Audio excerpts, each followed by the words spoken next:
This presentation was produced under U.S. Department of Education contract number GS00F115CA with Synergy Enterprises Incorporated. The views expressed herein do not necessarily represent the positions or policies of the U.S. Department of Education. No official endorsement by the U.S. Department of Education of any product, commodity, service, or enterprise mentioned herein is intended or should be inferred. Welcome, everyone. Aloha. I am so excited to have this podcast number 5 around strategic resources. Today, we are talking with Kaimana Bakarsi. He's a board member of the Board of Education for the state of Hawaii, but also has been doing amazing work around renormalizing Hawaiian language in Hawaii, as well as working both nationally and internationally as it relates to both the preservation, maintenance, and then again, renormalization of indigenous languages across the nation, but not even that, really across the world. And so welcome, Kaimana. Ai, aloha nui. Mahalo nui ke kona ana mai e olani e kuka kamilio no ke ia mea koi o iho I ko olo ana. Ina o lelo o iwi ke waka ko lelo Hawaii ma ke ia aina nei. Aloha nui. Mahalo olani for asking me to come talk story and share some mana'o about immersion education both locally and globally. So I was wondering, Kaimana, I mean, again, you've been working within Hawaii and with Olelo Hawaii or Hawaiian language, both preservation, maintenance, and now really a lot of the work around renormalizing Hawaiian language within the state of Hawaii. I also know that you not only work within the realms of Hawaii, but work nationally as well as internationally as it relates to indigenous languages. Could you share a little bit about that work that you do? Ai, can do. First off, I just kind of like to set a little bit of context with and Olelo no Eau that for me means a lot. And it's I mohala kapua ke ke'ehia ka'ua me ka momona ka lepo. The flower blossoms with the falling of the rain and the sweetness of the soil. Our pua are our children. It's our lahui, our nation, and it's our language. And the mana'o behind that is, if our children are struggling, if our language is struggling, don't try to fix the children. Don't try to fix the language. Fix the environment. Fix the inputs that surround us. And with that being said, there isn't just one answer. It's a multitude of answers. Everything is interconnected. So in a few roles that I've been humbled to get to serve in that are related to the Hawaiian language, I see it as a holistic approach of some of these things that I'm working in, but also that everybody else is working in. They say it takes a village to raise a child, but it's the village that lives through each other and through our olelo, through our language. So that being said, a few of the roles that I humbly serve in relative to language is, first off, as you had mentioned, with the Board of Education, the Hawaii State Board of Education, I serve as the Hawaii Island Board member. And I'm, really humbled to have another language speaker, Kahele, who represents the island of Maui on the Board of Education and has deep roots in the immersion program. I also serve as a board member for Ahahui Olelo Hawaii, which is a Hawaiian nonprofit that's been around for 50 years. It started in 73 as a hui that brought together Hawaiian language teachers to push forward the good work. And it's really evolved since then. And I also work with our Hawaiian language, Hawaiian Civic Club. So our Hawaiian Civic organizations was started by Prince Jonah Kuhio, who is most famous for having started the Hawaiian Homes Act in the 20s. And our specific Hawaiian Civic Club is Ka'ahui Sivila o Kealoha Aina, which is not a geographically designated club, but a Hawaiian language designated club. And so that's another way we push forward language. And then I also serve as the chair for the Board of Culture Survival, Cambridge, Massachusetts-based NGO that's been around for 51 years, advocating for indigenous rights as well as languages. And so all of these kind of intertwine and intermix to support our language, So education and language is very grounded in who we are. Hawaiian was the language of commerce, of education, of religion, of politics, of everything. And so there's that level of excellence that we've had. It's really about reestablishing the relevance of our language today. Right. And there's so much, as we know, there's so much, not just in the Hawaiian language, but in all indigenous language. There's so much knowledge, so much nuance, thousands of years of ike, of intergenerational and interconnected knowledge of the multitude of systems that surround us relative to the place you're in that Mhm. are stored in language. And so by bringing that back, we really bring a strong connection to place, and a strong connection to identity. Yeah, I just think it's amazing. I mean, kind of talking about your different roles, I think it's amazing time to actually have two people on the Hawaii State Board of Education who are so immersed in and have committed their lives really to education and Hawaiian language and culture education. Historically, it has not always been the case. And I was wondering if you could maybe talk a little bit about how and maybe do you bring any of your prior experience to the table to inform the policies of the Board of Education? Most definitely, it's the experience of all of the board members, the multitude of experiences. As in any good board, you need a good, diverse set of experiences to bring to the table for the betterment of the whole. And I think for Kahele and I, what we bring to the table is a really good fundamental understanding of not just the history of education and language in Hawaii, but really the nuances and the differences of the Hawaiian immersion program and Hawaiian language in general. We see a lot of our international colleagues have such a diverse understanding of the world because of their ability to speak multiple languages. So, it's something that can really benefit Hawaii as a whole, whether you are an indigenous Hawaiian or not. You have a connection and a responsibility to this place, and this place has so much to offer you. Yeah, and I guess, I think people might sort of think that because you have experience in immersion or Hawaiian language, that that's all that you're bringing to the table as relates to the Board of Education. But could you share a little bit about how maybe your experiences working within Hawaiian language communities and culture and with cultural practitioners has actually helped to inform the nuances of doing business as the Board of Education? Could you share a little bit how maybe that, or an example of how that might play out? Sure. We just finished our 6-year strategic plan. And one of the things that is foundational to our plan is the Naho Pena'o, which I realized that you had a wonderful other podcast with Kau'i Sang from the Office of Hawaiian Education.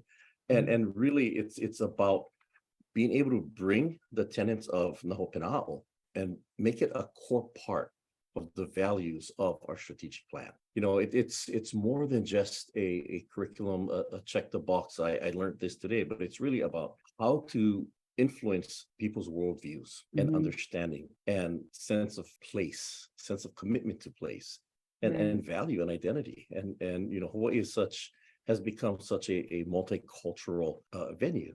And I remember growing up and hearing Manaleo or native language speakers that we had the chance to speak with, and they weren't all native Hawaiian. Yeah. We had Manaleo that were Filipino and Portuguese and Chinese and so on and so forth.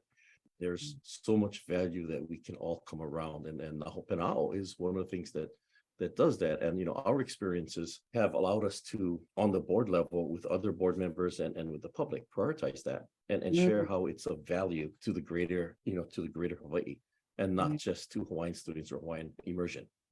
And that in that sense helps to garner understanding and support for programs like our Pulakai Puni, our Hawaiian immersion language programs. Yeah, because those schools really become the lab school. I mean, because they've been doing it for so long that they become the example, right? That you can sort of point to as, being able to show the effect and the impact on student learning and community.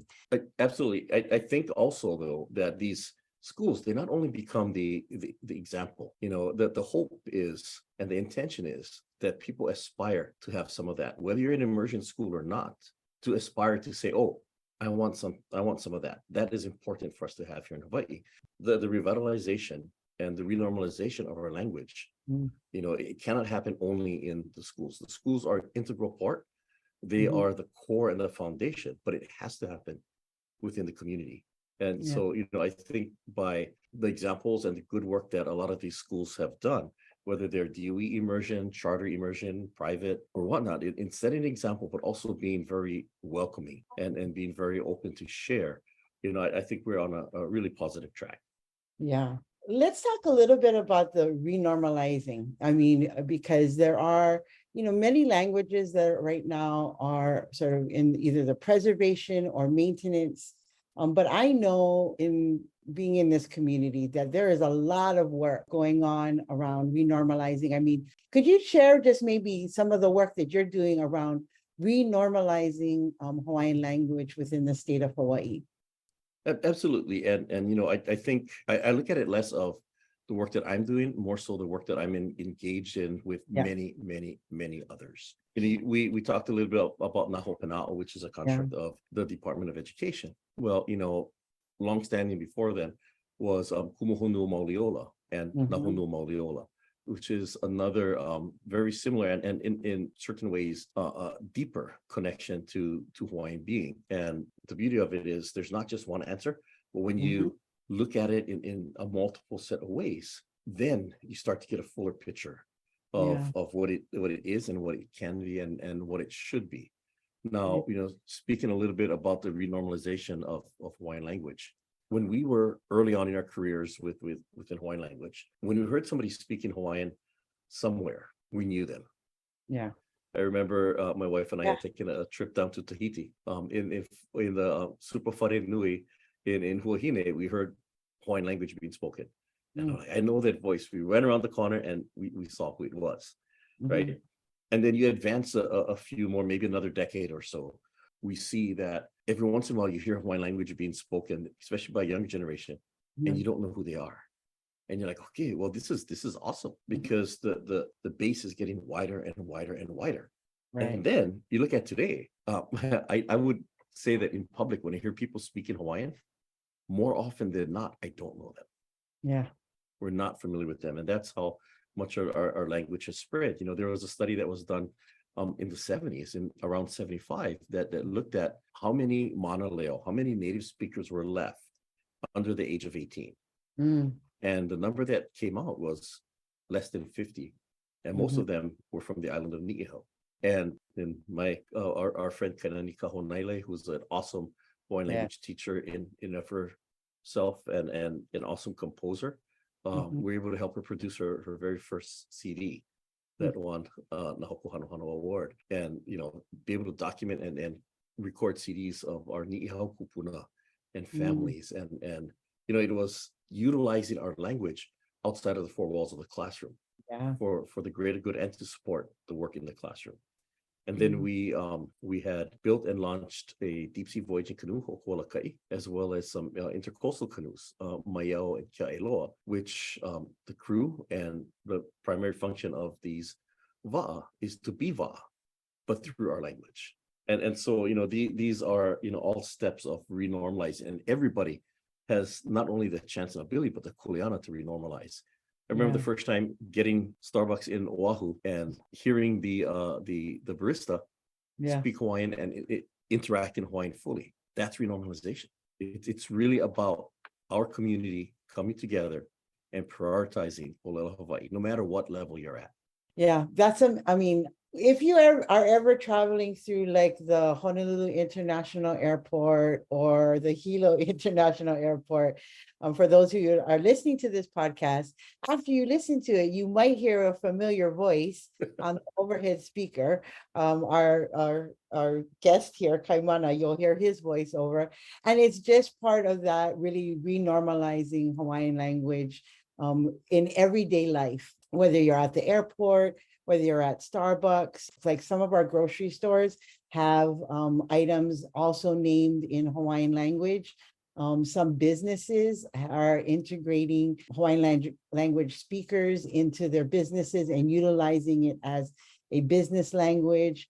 We have bank tellers now who can speak Hawaiian and will engage with customers via the Hawaiian language. And so in everyday life, we're seeing more and more. And I know during Mary Monarch, I think it was Kanaiokana out of Kamehameha Schools had created a pin, right? As you went out to different events during this group, Kanaiokana wanted to actively engage businesses and customers in Hawaiian language. And so I think they created a pin, right, Carmana, that said like, I can olelo Hawaii, and then that way you knew you could engage. Is that right? Is that how that went?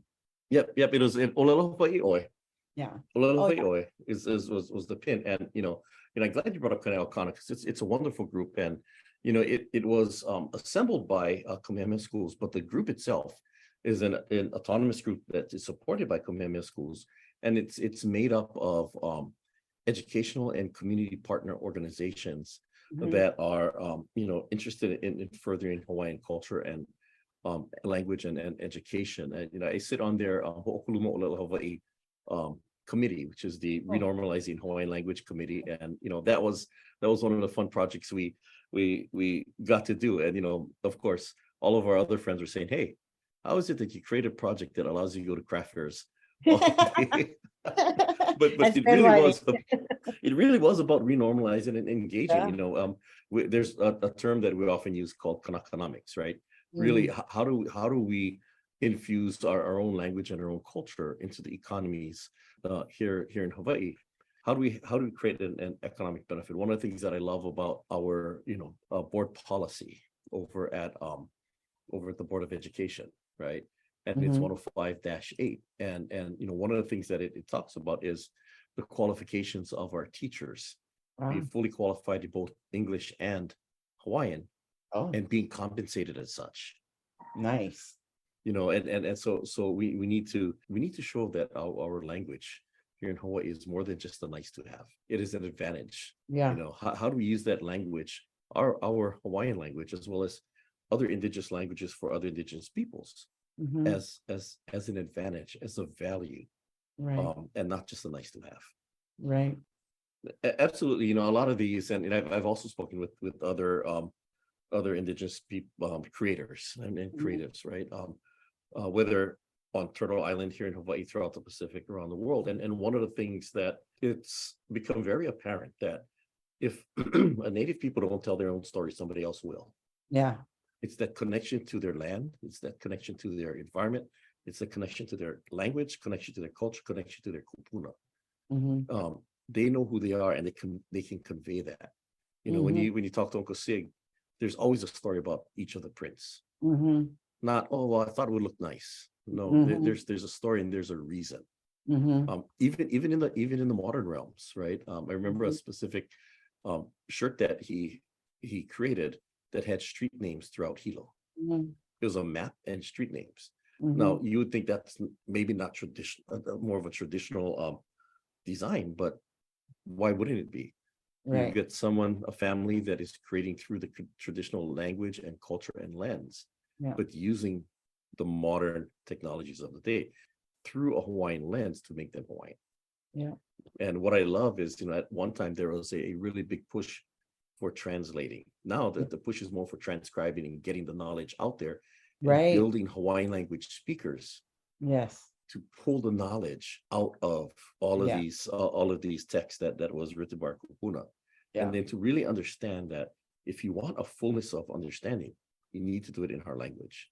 Yeah. There's certain writings of our Queen Liliuokalani that was written in Hawaiian, and others that were translated by her into English. And when you look at it, right, and you compare it, it's not exactly the same. People assume that a translation is a direct translation of what was written, but you have to understand the context of the time. Hawaiian was the language of the land, so it was easier to write freely. But then when you're translating to English, you have to understand who's the audience. We weren't the audience.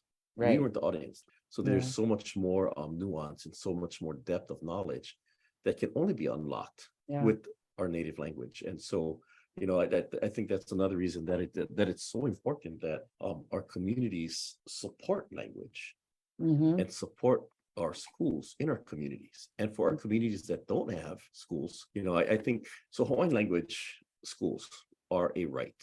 And we've seen that in recent affirmed in recent court cases. Right. But the reality of it is we need to have, a critical mass of those that are interested and Mm-hmm. want to learn in their language in certain geographic areas in order to expand or create new programs. Right. And we need to do that by rallying our communities, rallying our supporters. There's a desire, but we need to show that there's not only a desire, there's a need, and we have Mm-hmm. that critical mass that we can make it happen.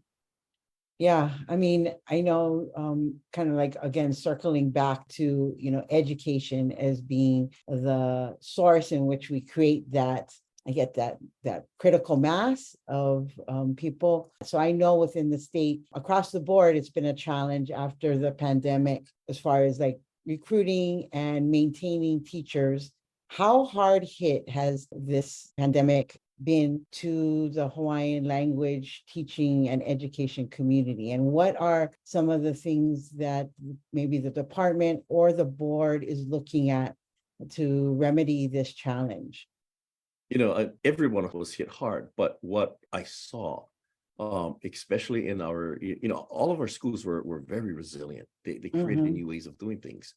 But speaking with some of our immersion schools, it was beautiful because a lot of them were already looking towards distance education as a supplement to what Mm-hmm. they're already doing. So they're very well poised to pivot. Yeah, And to be honest, immersion education has always had to pivot. yeah, It sure. it really has. It's always had to pivot. But how do they create new opportunities to learn? So our teachers were really pivotal in creating opportunities to keep the family safe, but Mm-hmm. still keep the students engaged. Keep the students working on the computer and then going out and doing experiments and doing Yes. work on their own INA in their own families, in their own homes, and then Yeah. coming back. Some of the things that I heard from some families was, the lessons that they had in school had us help start a family garden. Right. And now that family garden is helping to support and supplement the things that we're working. So, I think really it's been an amazing time. Mm-hmm. It's not anything that we would ask for. Mm-hmm. Nobody wants the pandemic, Mm-hmm. but by amazing, I mean the resiliency, the adaptivity of our schools, especially our immersion schools, Yeah. in overcoming and advancing. And Yeah. so, yes, what the board, we are a policy making board. And so we, adjust and adapt policies as needed, Mhm. because they need to evolve, they Yeah. do, and we do that by understanding the needs of the schools and the students and the community, Mhm. by being able to convene and have good discourse. The Mhm. department is doing a lot of amazing things. I know you had that discussion Yeah. with Kawi Oh, Sang folks on the Ohe front, but mhm. in general, they're working really hard to, bounce back, then advance. One of the beautiful things about, there's so much devastation that came out of the pandemic. Mhm. But one thing that was a huge positive was the access to technology Yeah. and computer literacy. Yeah. And I think, as far as resources, both from, the state level as well as some of our Hawaiian trusts Mhm. and businesses have really stepped up to fill that gap with technology and those resources. And Definitely. also connecting teachers. I mean, to kind of go back again to Kanaeokana, I know they have a repository of like lessons that teachers can Mhm. access online. And so, all of that, those resources were actually in play before the pandemic, but I'm sure Mhm. the pandemic and the need to sort of do more online education really ramped that up even more. And so all of those parties coming together to really meet the need. But I love what you said. I really think that the Hawaiian immersion and the renormalization movement was built around the attitude of like, don't tell me no. I'll figure Mhm. out how, right? We tell me no, I'll figure Yeah, out how. definitely. We weren't independent. We were interdependent. We are interdependent amongst each other. But Mhm. that's why we were a thriving, self-sufficient nation. Yeah. that was really connected to the land and the sea and the mountains and the air and our environment, Yeah. and we weren't ruling it. But from most natives that I've encountered, it's man is part of Mhm. that ecosystem. Doesn't have dominion, but it has responsibility and it Mhm. has connection, and Mhm. that's how you live harmoniously with your environment, and that's how you can be sustainable and thrive. Awesome. One of the questions that you had sent over Yeah. that I wanted to just real quick was Yeah. what was the question of what are some misunderstandings that people have about native language immersion. And Right. one of the biggest misunderstanding is that it's the same as English education. You just got to translate it into Hawaiian. Yeah. They forget that English has its own worldview and its own way of thinking and processing and understanding. And Right. Hawaiian has its own unique way, as does any other indigenous or non-indigenous language, Right. right? So it's more than just translation. When we talk about things like assessment and curriculum, it has to be built in the language, but through the culture and through the Mhm. worldview of that people. But then the other flip side of that question about the misunderstanding, I think it's an internal misunderstanding as well. A Mhm. lot of people say, well, hey, the Western education is not for me. Internally, sometimes we discount that, but we forget that our kupuna, our ali'i, set us on that path before Hawaii became a part of the United States. Yes. If you just do a quick search online through Uluko, you'll see, calculus books, biology, geography books, textbooks, not just books, textbooks that Yeah. were written in our language that had the lessons that were seemingly formatted in Western sense, but were done through our worldview. I'm sure that if we did the reverse, we took some of our Hawaiian worldview created Yeah. textbooks, translated that to English, and then did the more of the cultural and native assessment Right. to an English speaking student, they would have just as much difficulty Yeah. as vice versa. So it's really I think those are some of the miscommunications, that it's a lot easier than it is. Part Right. of the problem is just continuing the misconceptions. Now Yeah. that we understand it a little better, what can we do to support, Yeah. and what can we do to not be a passenger on the canoe? Think about the voyaging canoes, right? There are no passengers. Everybody has a Right. function. Right. And as a very awesome Hawaiian leader who's gone past from Waipio, Uncle Kia used to say, what's your function? Yeah. We need Yeah. to ask ourselves that.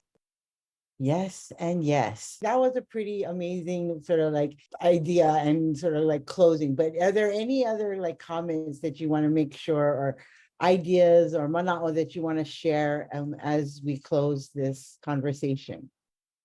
I liked it right there, but I just to add, expound maybe a little bit on that, Yeah. Hawaiian language has relevance to everyone here in Hawaii. Everyone in Hawaii has a responsibility of kuleana.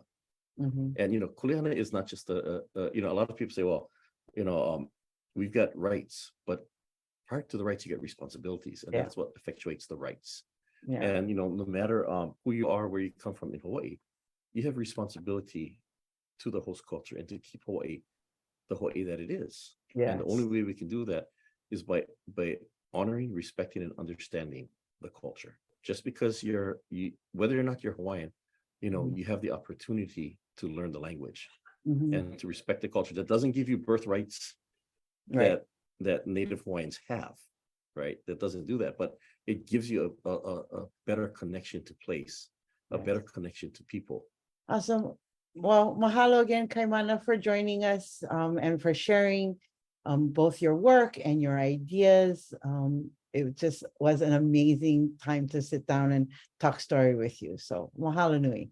Oh, mahalo ia oi. Mahalo ia ka koa paulua ka ho'ola ana I ka ola Hawaii mana ano hi ona mana ano poe e pili like ole. And mahalo for this chance to sit down and talk story. It's always good catching up with you. Yeah, I know. Awesome. All righty. Thank you.